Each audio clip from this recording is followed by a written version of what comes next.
Hey guys, RanterInShades here, exercise my first memorize vlog style. Here to present to you my new shirt.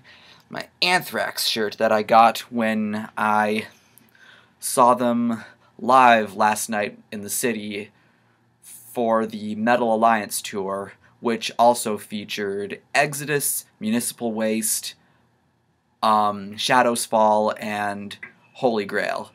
This show was wild. It was crazy. My neck is still a bit stiff from banging so hard, but here we are. So with metal on my mind and with the Rock and Roll Hall of Fame induction ceremony on my mind, which if you haven't heard already, which if you haven't heard by now, probably living under a rock, inducted Rush, Heart, Public Enemy, Donna Summer, Albert King, and Randy Newman. I don't really have a problem with any of those bands or artists being inducted in, aside from maybe Randy Newman, only because what the hell has he even done that's at all noteworthy aside from You Got a Friend in Me? And Donna Summer, I believe, was a bit too soon, like, oh, Donna Summer died. We need to induct her into the Rock and Roll Hall of Fame. You know, it just seems a little bit like that, but that's not what this video is about. With metal on my mind, and Rock and Roll Hall of Fame on my mind, it raised a question in my mind that I've thought about a couple times in the past, but not as hard. What if there was a heavy metal Hall of Fame? What would that be like? If there was a heavy metal Hall of Fame, where would it be located? Who would we be seeing in the Metal Hall of Fame? What would be the prerequisites for being eligible to be nominated for induction into the Heavy Metal Hall of Fame? And what sorts of non-performers or other side attractions would we be seeing in this Heavy Metal Hall of Fame? I'm just going to be sharing, what I think of these questions that I've been asking myself, and you're more than welcome to share your thoughts in the comments section below after I finish making this video. So, as far as location, I'm sure we could all come to an agreement that it would definitely go nicely in Birmingham, England, where Black Sabbath are from. I know that it's debatable as to whether or not Black Sabbath were the first metal band. Some people, including myself, are going to say that Deep Purple were the first, considering they came before Sabbath. Some people are going to say Blue Cheer were the first. It doesn't matter. Black Sabbath are usually the guys who are credited for creating metal. So Birmingham, England, I think is going to be the best place for it. So if any Americans want to go to the Heavy Metal Hall of Fame, they're going to need to get on a plane to England. And it's going to be pretty costly for them. But that only shows how true of a metalhead you are. As far as, non-performers go, I'm sure there are going to be a lot of great metal producers that we would see in there. Like a few that I have noted down. I have a bunch of points, jotted down over here. I'm sure we'd be seeing names along the lines of Beau Hill, Mutt Lange, Tom Moorman, Michael Wagner, Rick Rubin, Chris Jangeridis, Bob Ezrin, Keith Olsen, Andy Johns, Max Norman, Richie Zito, and tons more. I could even go on to say that maybe we'd even see Bob Rock in there. Now, I do not like Bob Rock. I know Bob Rock is the man that is single-handedly responsible for fucking up Metallica's career, but he also, at the same time, he also produced Motley Crue's Dr. Feelgood, which is probably the best thing that he has ever done with his life. And Dr. Feelgood, it's one of the most important and monumental hair metal albums of all time. If we can't give Bob Rock credit for that, then what can we give him credit from? So yes, Bob Rock may even deserve a spot in the Metal Hall of Fame. Another attraction, I guess, something that there could be an exhibit for, is movies that have something to do with metal. We could be, seeing in this exhibit movies along the lines of Decline of Western Civilization Part 2, The Metal Years, Heavy Metal, the animated science fiction film from 1981. We could see that in there. movies along the lines of School of Rock, Tenacious D and the Pick of Destiny, This is Spinal Tap, The Rocker, Rockstar, which if you haven't seen that movie, I highly recommend you check it out. It's kind of a box office bomb, but it's something that fans of metal and hard rock should definitely see. It features the vocals of my favorite singer, Michael Matajevic of Steelheart. It stars Mark Wahlberg and Jennifer Aniston. It features a lot of, big names in metal. Like Zakk Wylde is in there, Jeff Pilson of Dokken, Blaz Elias of Slaughter, Miles Kennedy of Ultra Ridge, he's also in there. A lot of big metal names are, making appearances in that movie, so you should definitely check that movie out.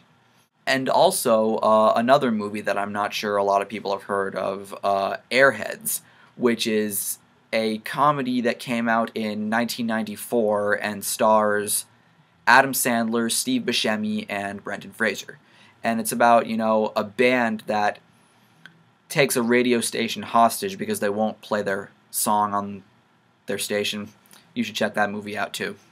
So now let's talk about the inductees. What would it take for them to get a spot in the Heavy Metal Hall of Fame?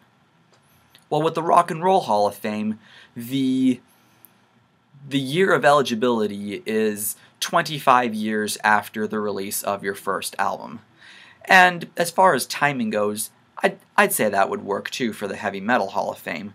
And as far as, the number of votes required, I'd say maybe something around 30, maybe something like that.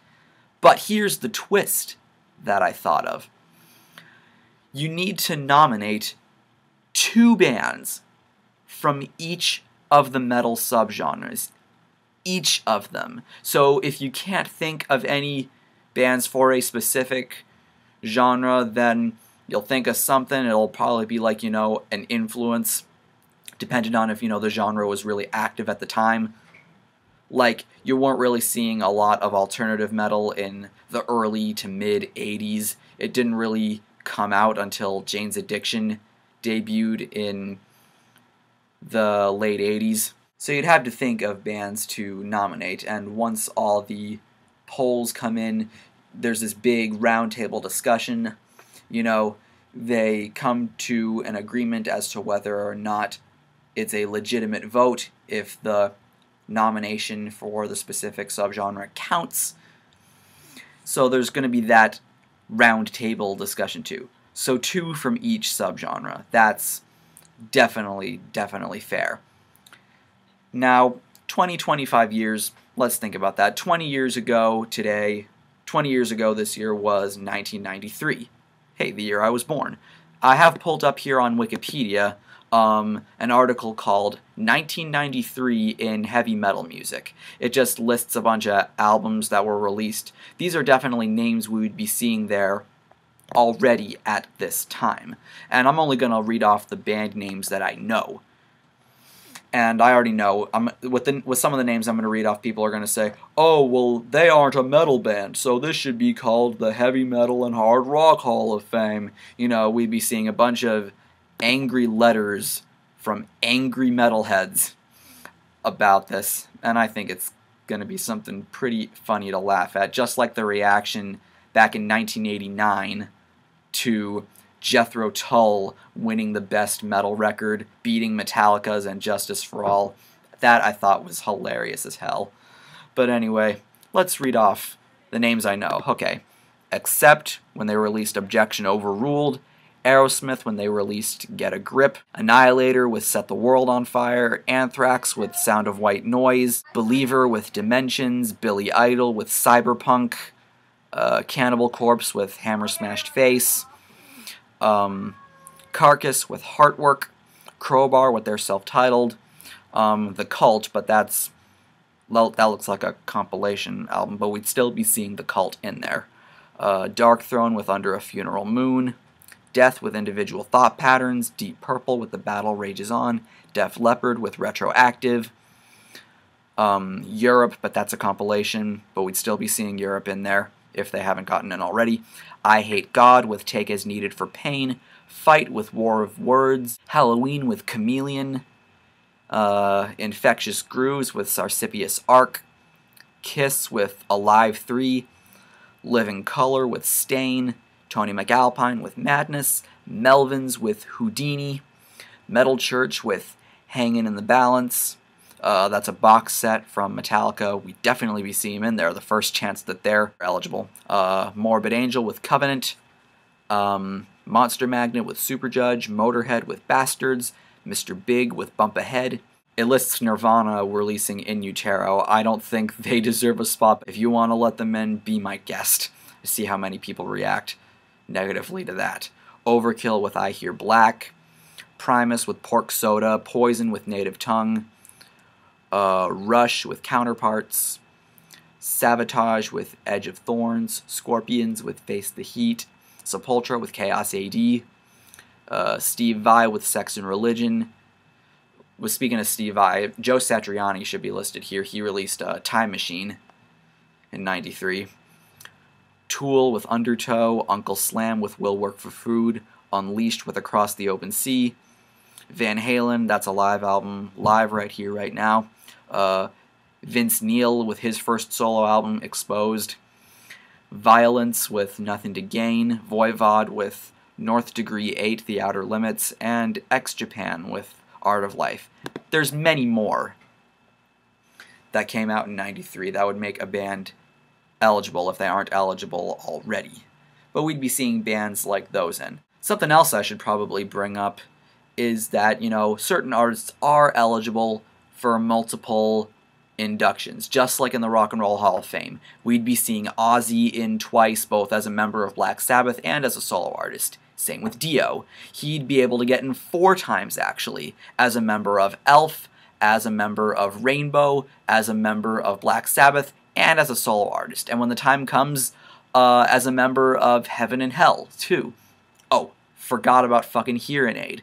We'd definitely be seeing Hearing Aid as a pretty monumental event in there. So what do you all think of the idea of a Heavy Metal Hall of Fame? Where would you have it located? What sorts of people and bands would you like to see in there? What do you think would be the requirements of your Heavy Metal Hall of Fame? I didn't really get too specific with bands that I would like to see in there, but hey, every band's going to be eligible at some point. So leave me your thoughts in the comment section below, and have a good day. I'm Shades, and I'll see you next time.